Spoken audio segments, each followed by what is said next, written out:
అందరికీ praise Lord. Very good morning to all of you. ఎలా ఉన్నారు? నూతన మాసంలో అడుగుపెట్టిన తర్వాత దేవుడు నూతన కార్యాలు మొదలు పెడుతున్నాడు. మరి ఈరోజు కూడా దేవుడు గొప్ప వాత్సల్యంతో నేను దర్శించి చక్కటి వాగ్దానం ఇస్తున్నారు. యెషయా గ్రంథము 63వ అధ్యాయము 7వ వచనము.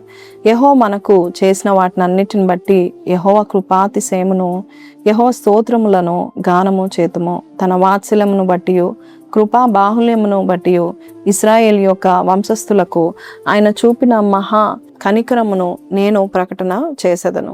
దేవాది దేవుడు మీకు ఇంతవరకు అయితే ఏదైతే కృప చూపించాడో, ఎన్నిసార్లు మనం యాక్సిడెంట్స్ మిస్ అయ్యాం, ఎన్నిసార్లు మనము తప్పించుకోబడ్డాం, ఎన్నిసార్లు నిజంగా మనము స్కాండల్లో ఇరుక్కోవాలి. కొన్నిసార్లు తెలియని స్కాండల్స్ చూస్తూ ఉంటాం మనం కదా. అలాగే ఒకసారి ఒక అతడంట మరి ఇందిరాగాంధీ చంపిన వ్యక్తుల్లో కొంతమందిని బయటికి తీశారంట. దాంట్లో ఒక వ్యక్తి ఎవరు అంటే, ఆ చంపిన అతనికి బ్యాటరీస్ అమ్మాడంట. అంటే ఆ షూటింగ్ గన్కి తగిన బ్యాటరీస్ అమ్మాడంట. అతన్ని దాదాపు 30 ఏండ్లు జైల్లో పెట్టారు.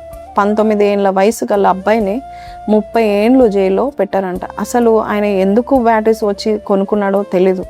కానీ ఇతన్ని కూడా మరి ప్రైమ్ మినిస్టర్ని చంపినందుకు, మరి ఇతడు బ్యాటరీస్ అమ్మినందుకు, ఆ బ్యాటరీస్ అమ్మిన అతన్ని కూడా మరి జైల్లో కూర్చోబెట్టారంట. 30 ఏళ్ళ యాక్చువల్గా లైఫ్ సెంటెన్స్, డెత్ ఉండాలి.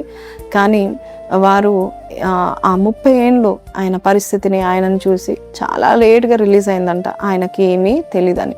కానీ కొన్ని సిచ్యువేషన్స్ ఇలా జరుగుతూ ఉంటాయి. కానీ మనకి దేవుడు అలా మనం తప్పించబడతా ఉంటున్నాం. కొన్నిసార్లు మన జీవితంలో కూడా కొన్ని విషయాల్లో మనం చూస్తే మనకు రావాలి ఆ శిక్ష, కానీ దేవుడు మనల్ని తప్పిస్తూ ఉంటున్నాడు. మనకి జరగాల్సిన యాక్సిడెంట్ మనకి రాలేదు, ఎందుకంటే మనల్ని తప్పిస్తున్నాడు. సో ఆయన వాత్సల్యం చూపిస్తున్నాడు. మన కీడు రావాలి, కానీ కీడు రానికుండా చూస్తున్నాడు. కొంతమంది జీవితాలు మనం చూస్తాం, పడుకున్నప్పుడు పాములు తిరిగినాయి, తేలు కాటేసినాయి అని మనం చూస్తున్నాం. మనకి ఆ విషపురుగుల భయం నుండి దేవుడు మనల్ని విడిపిస్తున్నాడు. భయంకరమైన మొన్న ఒక తండ్రి ఒక అమ్మాయి మరి చిన్న అమ్మాయిని చిరుత పులి తీసుకుని వెళ్ళిపోయింది. ఆ తండ్రి సేవ్ చేశాడంట. సో ఇవన్నీ మనం చూస్తున్నాము. ఇవి మనం ఎన్నిసార్లు మనం బయటికి వెళ్తున్నాం. కొన్నిసార్లు అయితే కొంతమంది ఏరోప్లేన్లో క్రాష్ అయిపోయి చనిపోతున్నారు, ట్రైన్లో మరి యాక్సిడెంట్ అయి చనిపోతున్నారు. ఎన్ని దేవుడు తప్పిస్తున్నాడు. దాన్ని బట్టి నువ్వు దేవుని స్తుతిస్తూ ఉండాలా. దేవుడు నువ్వు ఎంత ఎక్కువ స్తుతిస్తే అంత ఎక్కువ దేవుడు నీ నామాన్ని హెచ్చిస్తూ ఉంటాడు. ఒకసారి ఒక చిన్న అబ్బాయి సముద్ర తీరంలో ఆడుకుంటూ అలల్లోకి వెళ్ళిపోయాడు. ఆయనకి ఈత రాదు, మునగ సాగిపోతున్నాడు. అయితే ముసలైన ఒక ఆయన ఒడ్డున కూర్చొని చూస్తూ ఉన్నాడు. ఆయన చూసి వెంటనే ఆ బాబు చనిపోతున్నాడని, మునిగిపోతున్నాడని చెప్పి వెంటనే ఆయన వయసు ఏమీ చూడకుండా దాంట్లో దుంకి ఆ చిన్న బాబుని రక్షించి బాగు చేసి ఇంటికి పంపిస్తాడు. అయితే మరుసటి రోజు వాళ్ళ తల్లి తెలుసుకుంది. ఏంటి అంటే, ఓకే నా బాబుని ఒక అతను రక్షించాడనేసి, అతను కలవాలనేసి మరుసటి రోజు ఆ సముద్ర తీరం నడుచుకుంటూ వెళ్ళి, ఇక్కడ ఒక మరి ముసలాయన నా బాబుని రక్షించాడంట, ఆయన ఎక్కడ ఉన్నాడంటే అదిగో అక్కడే ఉన్నాడు అన్నప్పుడు ఆయన దగ్గరికి వెళ్ళి నిలబడి, ఎవరైనా ఏమని చెప్తారు, నా బాబుని రక్షించినందుకు వందనాలు అని చెప్తారు కదా. కానీ ఈ తల్లి ఏమని చెప్తుందంటే, ఆ ముసలాయనను చూసి ఏమని అంటుందంటే, ముసలాయన నువ్వు నా బాబుని రక్షించినప్పుడు వాడి తల మీద ఒక టోపీ ఉండేది, మొన్ననే నేను తీసుకున్నాను, 500 రూపాయలు పెట్టి ఆ టోపీని కొనుక్కున్నా, ఆ టోపీ ఏం చేస్తావు, ఆ టోపీ ఏమైపోయింది అన్నారు.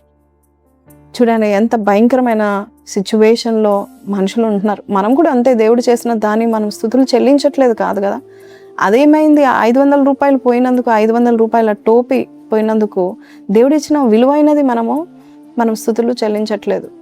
సో ఈరోజు ప్రతి దానికి నువ్వు స్తుతి చెల్లించు, దేవుని సంతోషపరచు. దేవుడు ఇంకా నీ కార్యాలు మొదలు పెడుతున్నాడు. చిన్న ప్రార్థన చేస్తాను, కళ్ళు మూసుకుందాం. పరిశుద్ధుడా మహోన్నతుడవు తండ్రి, నాతో అందరితో ఈరోజు మాట్లాడి ఉన్నావు. స్తుతులు చెల్లించే విషయంలో మేము నాయన ముందు నిలబడే వారిగా మమ్మల్ని చేయండి. మాలో ఉన్న తప్పిదాలను కొట్టివేయండి నాయన ప్రభా. మాలో ఉన్న ఆయాతాన్ని వేసి మరి కృతజ్ఞత బుద్ధి లేని వారుగా మేము ఉండకూడదు నాయన ప్రభా. మాలో నాయన కృతజ్ఞత బుద్ధి పుట్టించండి.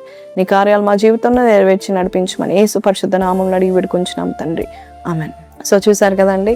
So if you praise God will send you some power from heaven to open new doors. కాబట్టి ఈరోజు I will praise my God and God will open new doors for me అని పెట్టండి. May God bless you. Have a blessed day. Praise the lord.